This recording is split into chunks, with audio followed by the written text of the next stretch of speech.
Hi, everyone. This is Dr. Ayleen with Medicine Walk. And welcome to Happy Holiday.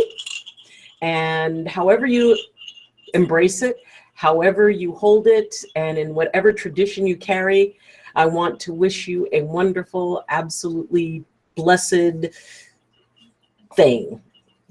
Whether it's the solstice you celebrate, whether it's the Saturnalia, whether it's Christmas, whether it's Hanukkah, whether it's whatever it is that you are celebrating, Alban Arthan for my Druid brothers and sisters. And it is a time of togetherness. It's a time of family. It's a time of presents. And it's a time that we get together and we gather as family, as many of us do, and we remember the magic that we once had. We remember the joys of the past. We remember those who are not with us. And normally, this is a time of a lot of activity. It's a lot of fun, and it's a lot of community and camaraderie. But sometimes it's not a very happy time. Sometimes we don't have that holly jolly Christmas spirit in us. And today, we're going to be honoring how everyone is holding this day. Because if today or this, well, not today, unless you're watching this on Christmas Day, then yay. But this is a holiday that also brings with it some sadness. It's a holiday that brings with it some loneliness. It's a holiday that if we've experienced a recent grief, that can be really hard. Often after someone passes from our life, there's what I call the year of firsts. There's the first Christmas without them, their first birthday without them, the first anniversary without them. And as you move through that year, it can be really hard. Or maybe you don't have any family that are nearby. Know that I wish you a Merry Christmas or Happy Saturnalia or whatever it is that you want to hold it in whatever way you want to hold it. But the one constant is the idea of a gift. Now, when I had very young boys, and they're like up in their near 30s now, but when they were young, it was always the trip off to the toy store or whatever shop to try to find that perfect gift because they were always very clear on what they wanted. And I'd get home and we'd get them all hidden. And then my sons would go to bed and then they'd go to bed again and then they'd go to bed again. And we'd hear them in there trying to snore and pretend like they're asleep. But eventually they were asleep. And we pull out all the boxes and get everything. And the words that would strike fear into my heart more than any other were some assembly required. Because I wanted to get it right. I wanted to be just like it was on the box. And I knew that was going to mean quite a bit of effort. It was going to mean time. It was going to mean, making sure that the little Allen wrench that was in there, making sure that all the parts are there. Because I wanted the outcome to be what would bring them happiness. Now, life is very much like that.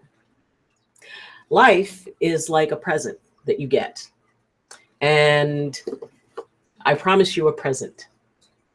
So let's open it up, see what you got. Ooh, and there's paper, and we take out the paper, and hey, what's up with that? That's an empty box. That box is your life. Life comes in, and we kind of have to deal with the fact that some assembly is required. We need to build our life. We need to build what it is that we want out of life. And no matter how pretty the package, it still comes down to us creating what's inside of it. And what do I mean by a pretty package? There are times when people have what seems to be an amazing life. Maybe they have, an excellent job. They have excellent income. They have multiple cars. And we look at them and go, wow, that's a life that I want. That's a really cool way of being. They must not have any problems. But the thing is, no matter how pretty the box is, it could still come up empty if they're empty inside. If all that cool stuff doesn't fulfill them, if all the toys and all the apparent abundance doesn't feed your spirit, if it doesn't give you that reason to get up in the morning, if you don't feel challenged, then it's like a really pretty box that's empty.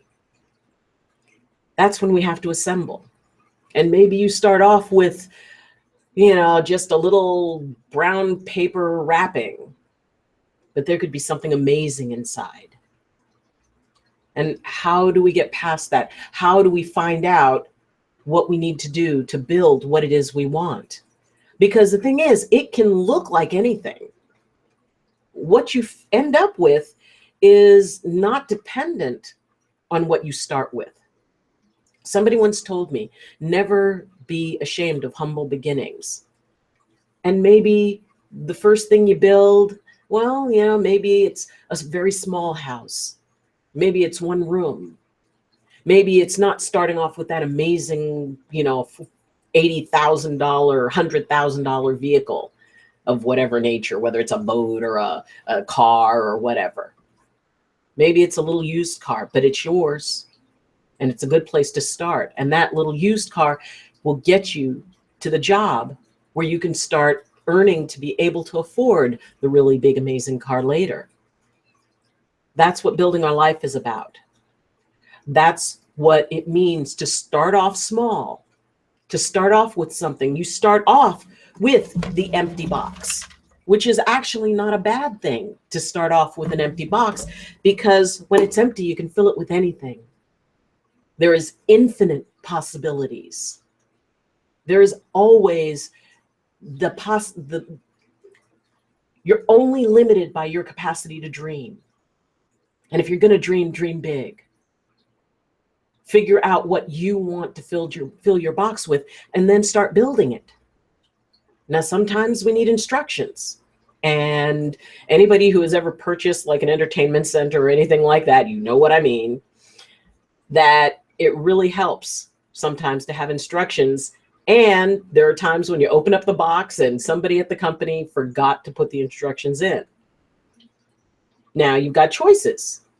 With the internet, you can pull up instructions online. You can be able to seek out what you don't know. You can always wing it. And you could always say, well, I know vaguely what it's supposed to end up looking like. So yeah, I think I can wing this. Maybe start and have to take it apart a few times. And then you try again. But eventually, you'll probably be able to get it put together. And it probably will look pretty much like what you want. Or maybe you improve on the design. Or you can just say, you know what? I don't know how to get there, and I'm not even going to try. And you just leave the unassembled pieces and you make do. Well, I can make do with this, or I can make do with that. None of those choices are wrong, but which one really gives you what you want? Which one makes you proud, makes you feel like you've accomplished something? Giving up is always an option, and sometimes it is the wisest option. Maybe you go, you know what? Maybe this isn't meant to work out. So what else can I try? You don't leave it in a vacuum. You figure something else out. So as we look at the idea that, yes, some assembly is required in our life, we have to make a conscious choice. We have the power to be able to create something that wasn't there before. Your life is uniquely yours. You have experience that is serving you to move you towards something. You may not even know what at this point, but that's when you look into your heart and say, you know what really would help me to feel like I'm a success? What would it really take for me to feel like I'm accomplishing what my life goal is. What feels like it resonates in my heart as something that I could do the rest of my life and enjoy passionately. So you got to put it together. And I am a firm believer in the power of prayer. I'm a firm believer in the power of positive thought. And I'm an absolute firm believer in the thought that I work in partnership with, as I define creator, I use the term creator.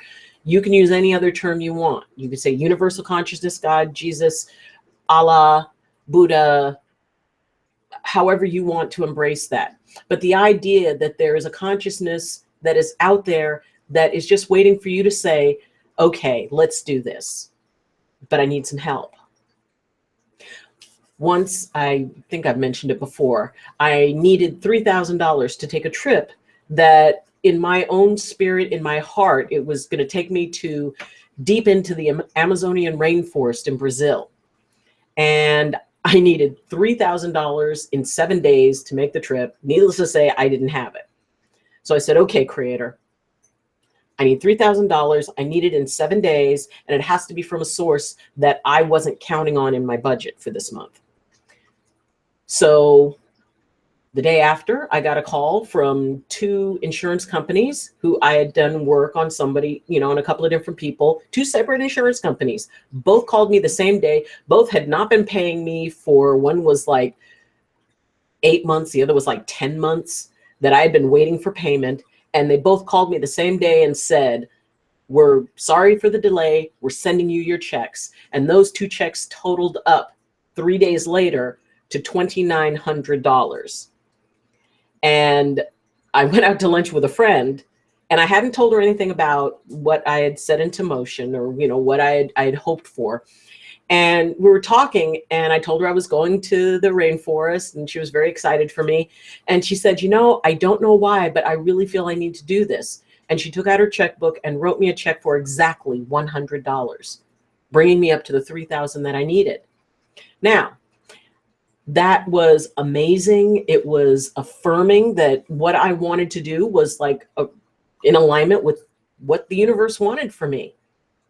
Now, that $2,900 didn't come from nowhere. I had to do my part. I had to find the patients. I had to work on the patients. I had to fill out the paperwork. I had to set all those things into motion so that when the time came that I really needed that the universe could go, okay, we've been holding this for you, and here it is. So while the universe did its part, I also did mine. I don't ask creator to, just make things appear. It's like, show me how I can do this. And whatever help you give me, I am really, really grateful for. But we're a team. And right now, I need your help. And sometimes it can be that easy. And there have been plenty of times when I've asked for it, and the answer was nope. Not right now. Not yet. And I understood the value of being told no. I understood the importance of not having my dreams answered, and not having my wishes answered, and not having my prayers answered in the way that I wanted. Because there's a real powerful lesson in not getting what we want. Because then we learn to, 1, be able to hear no and still trust. And 2, to be able to understand maybe what I was asking for really wasn't what I needed. We always know what we want. We don't always know what we need. And I like the fact that there is a consciousness that I believe in that knows the difference between what I want and what I need. And I trust that. And I trust it the way I trust a best friend. And that's something that can be very comforting. It can be helpful. If you have a spiritual path, if you even just have it in mind, any concept that there's something out there that can have your back, go with that. Embrace it. Now, the other thing that can come up during Christmas, and, it's like for all the newbies out there who go out shopping, who don't notice these little words, these 3 little words, batteries not included. And there were a few times that I got caught and, it's like, okay, we got everything. And I'm opening everything up and I see those 3 little words at the bottom of the package: batteries not included. Now, there is very little that can disappoint a child more on Christmas morning than when they pull out their cool new thing that, oh, well, sorry, you can stare at it, but it's not going to do anything until we get to the store, which is closed today. So you'll have to wait. So usually I'd be out late making sure that I had more than enough batteries for everything. So how does that relate to building your life? You know what? Sometimes batteries aren't included. Sometimes we have to put the energy into something that we want to make happen. It can be tricky and it can be really hard, especially if you're not being encouraged, if you don't have a support system, if you don't have somebody there going, hey, you can do this. You can make this happen. I know you can. You just have to figure it out. And when you figure it out, when you think about it, when you say, you know what, this is going to happen. I just have to figure out how it's going to happen. Because once you set in your mind you're going to do something, then it just becomes a matter of how. So that is your focus, that it's going to happen. You just have to figure it out. And when we put that type of energy, when we make that commitment within ourselves, that's when we stick the batteries in. That's when it's energized. That's when we can say, you know what? Yeah, this is going to happen. This is going to make it. I am going to do this. I am going to achieve this. And I'm not only going to do well, I'm going to do excellent at it. This is going to be amazing. And, we keep that fire going. And it's really easy at first. We're like, with New Year's resolutions, which we'll be doing a whole thing on New Year's resolutions. But the idea that, you get in there and you get excited. I'm going to go to the gym every day and I'm going to do this and I'm going to do that. And then as time passes, it's like, oh, I'm going to go to the gym 3 times a week, or I'm going to go to the gym once a month. And then, you just feel guilty every time you drive past because, you bought a membership and their equipment is just sitting there. And then all the little reasons why, well, I can't do this. I can't manage this right now. I don't have time. Yeah, it's really easy to lose steam. It's really easy to lose energy. Because a battery will wear down if you just keep something running and you're going and going and going and you don't make sure you have some more batteries. Every once in a while, you got to stick a little life into your dreams. You got to re-energize it. Maybe it's, I don't know. Let's say you want to take up art. You want to take up painting. And you sign up for the classes and you go, okay, I'm going to take this up and I'm so excited, and you buy all the stuff. And then after a while, it's like, well, I'm not very good. And that's the biggest thing that can drain a battery, that can drain your energy, is you don't allow yourself the learning curve. You don't allow yourself the time to not do it well so you can learn how to do it really well. And that takes effort, especially if you've got, once again, your support system is like, oh, wow, that isn't very good, is it? And even a little innocent comment like that, even said from a loved one, can just deflate you.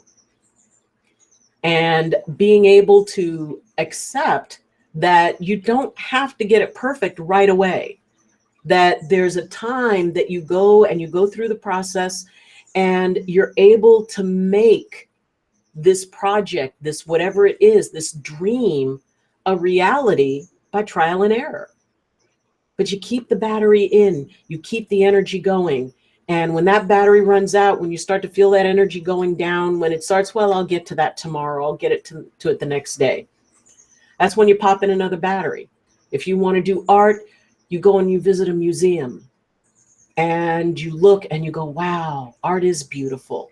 Maybe you go to a place where a bunch of artists are sitting on the street and just painting things. And you look and, maybe you get some pointers and you say, hey, I'm learning how to paint. Is there any advice you could give me? And when you look at the passion in their eyes, that nothing beats that, because it's contagious.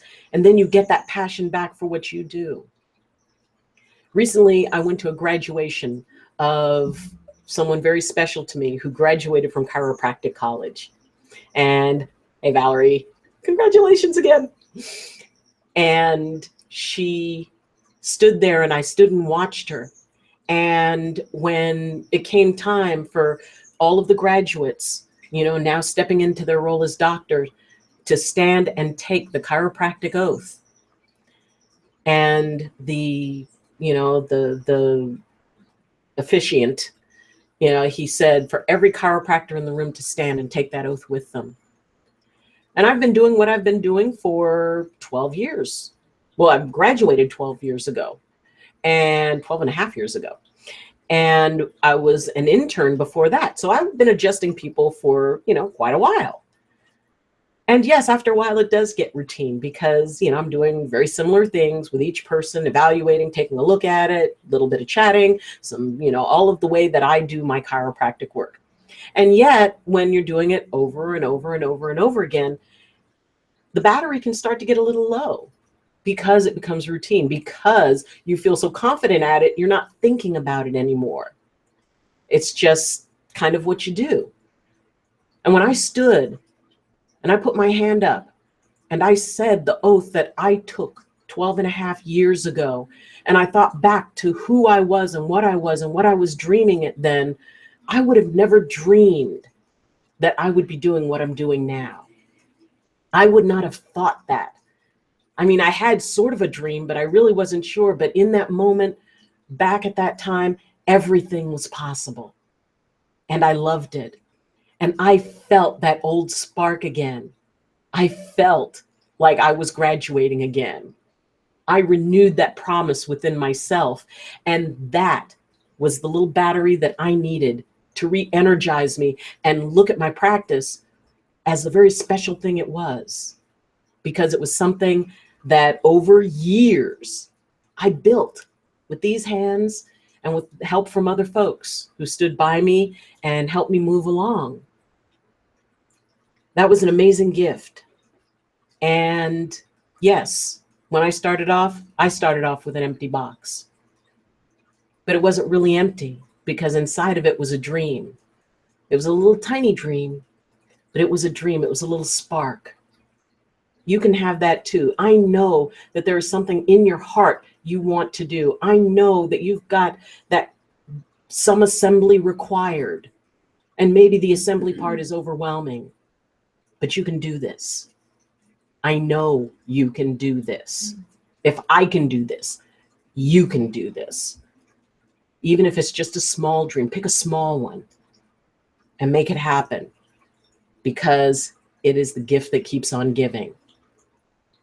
And once you assemble it, it's yours forever. No one can ever take it from you.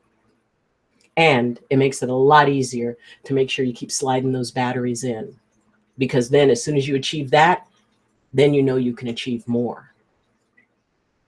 It's doable, totally. Blow the dust off that dream in the back of your mind, whether it's to write a novel, whether it's to learn to sing, whether it's to run a marathon, whether it's to build a business of your own. It doesn't matter. Because you know what? This is supposed to be the time of miracles, when we get to be holly jolly. This is the time of magic and bells and all those things that allow us to dream beyond where we are. Life can be tough. That's absolutely true. And when you're worried about a lot of stuff, it's even tougher. But you know what? There's still magic. There's still that part inside of you that will never, ever, ever go away. And that's your dreams. No one can take them from you. You got to give them away. But the cool thing is you can always take them back and make them even better. Do it. You can do it. Don't be afraid that you're going to get it wrong, because of course you are at first. That's what the learning curve is about. That's where we go. And that's how we appreciate it, because it's all those restarts and mess ups and all of that. Every time you do that, you're coming back better. So don't worry about it. You don't have to get it right the first time, because you'll get it right the last time. And then you'll choose something else. But that's what the magic's all about. That's what the walk is all about. That's what finding your medicine and your way is all about. It's not about getting it right the first time. It's about getting it right the last time. Show up for yourself on time, on purpose, and on fire, because you can do this. So thank you for joining me. And by the way, this little empty box thing, I did promise a gift, and I do my very best to keep my promises. So for everybody who emails me at medicinewalkwithdrayleen@gmail.com, and you can go to my Facebook page and join up. We're a fun group, and you can see the information there. You email me your contact information, your mailing address, and I will send you, as my gift to you, a free signed copy of my book. And it's the book that is now we're in the process of making into an audiobook. And you can read that now, because soon my second book will be coming out. So it's going to be really cool. I would love for you to be a part of that. And I would love for you to experience this book with me and give me your impressions. Let me know what you think. So it would be really very nice to hear from you guys. Like I said, email me with your mailing address, and I will send you out a free signed copy. So thank you for joining me. Oh, and make sure that you email me before January 1st, because that's going to be the cutoff, because, you know, we don't get Christmas presents all year long. So email me and let me know, and I will send it out to you. So thank you for joining me. Join me next week, and we'll be talking about New Year's resolutions then. But until then, I wish you balance, and I wish you blessings from my heart to yours. Love you, and happy holidays.